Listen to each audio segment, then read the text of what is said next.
लोकहिताची कामं करणाऱ्यांकडे कुणीही खंडणी मागू नये. खंडणीखोरांवर मकोका लावणार, रिव्हॉल्वर लावून फिरणाऱ्यांचा परवाना रद्द करणार, रील्स बनवणाऱ्यांवर सुद्धा कारवाई करणार, अजित पवार यांचा सज्जड दम.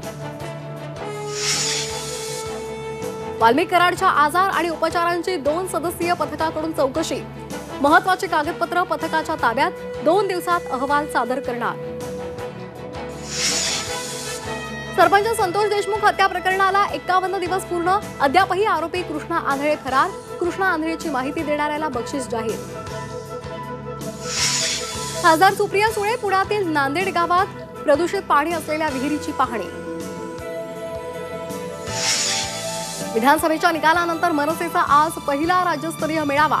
महापालिका निवडणुकीसंदर्भात राज ठाकरे काय भूमिका घेणार याकडे लक्ष.